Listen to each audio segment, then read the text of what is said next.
Sachant que mon public est à 93% canadien et plus précisément québécois, ça veut dire qu'il y a 93% de chances que si vous regardez cette vidéo, vous connaissez Saint-Hubert. Je veux dire, tu peux pas juste habiter au Québec et ne pas savoir de quoi il s'agit, c'est dur à manquer.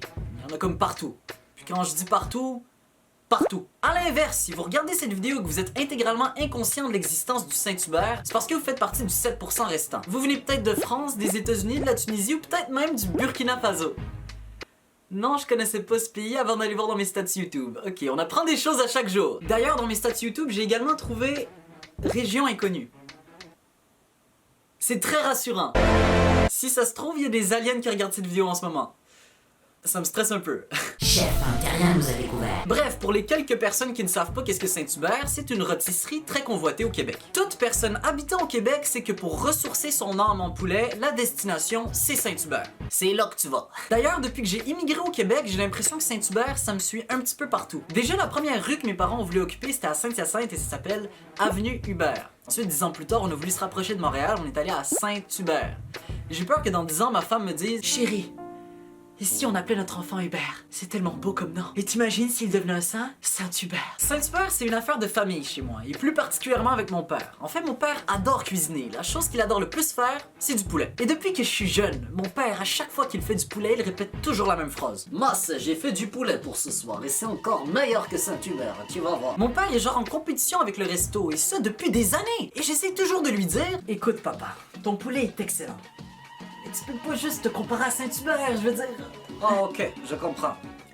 Tu n'es plus mon fils, tu sors de chez moi. Je ne veux plus jamais te revoir, jamais. En même temps, Saint-Hubert, c'est un restaurant d'expérience. Tu sais, ça existe depuis 1951. Ils en ont eu des décennies pour travailler leurs recettes. Par exemple, est-ce qu'on peut parler de leur sauce brune? Est-ce que quelqu'un peut m'expliquer de où vient cette sauce? Je veux dire, elle a quelque chose de différent, cette sauce-là. Je sais pas, c'est peut-être la manière dont ils chauffent la sauce, c'est peut-être parce qu'ils utilisent des épices secrètes qui viennent d'Indonésie, c'est peut-être parce qu'il y a un chaman dans chacun des restaurants Saint-Hubert qui vient jeter un genre de sortilège pour que la sauce devienne 95% meilleure.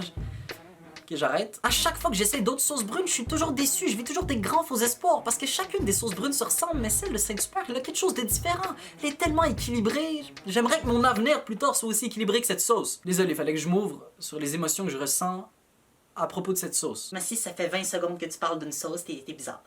On peut passer à autre chose. Ce qui est bien avec Saint-Hubert aussi, c'est que c'est un bon lieu et une bonne manière de se rassembler. Qui dit bonne nourriture, dit bon endroit pour passer du temps entre amis et entre proches. Cependant, malgré que Saint-Hubert sait bien rassembler les gens, il a aussi le don de très bien les séparer, et ce avec un seul et unique débat. Crémeuse ou traditionnelle?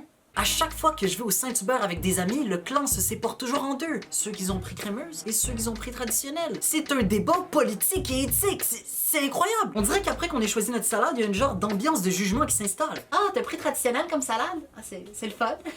Moi, je prends toujours crémeuse. T'as un petit peu descendu dans mon estime.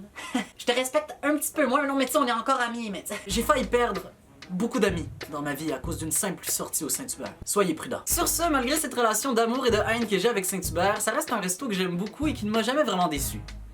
À part une fois, quand j'ai voulu commander une guédille au poulet, on m'a dit que c'était plus au menu. Là, j'ai pleuré pendant 3 jours et demi. Sinon, c'est vraiment un bon restaurant, la nourriture est bonne, l'ambiance est chaleureuse et selon mes expériences personnelles, les employés étaient très gentils. D'ailleurs, si vous voulez rejoindre la grande équipe d'employés du Saint-Hubert, le 7 avril aura lieu la journée d'embauche du Saint-Hubert de 10h à 15h. Durant cette journée, vous allez avoir la chance de visiter n'importe quel Saint-Hubert, aller rencontrer les équipes et peut-être même si vous voulez, postuler. Alors bref, si vous êtes intéressé pour un emploi étudiant ou autre, c'est le moment de vous lancer. Pour conclure, j'espère que vous avez aimé cette vidéo en collaboration avec Saint-Hubert. Je vous invite comme d'habitude à aimer, partager et autres, et surtout commenter votre salade de choux préférée, qu'elle soit crémeuse ou traditionnelle.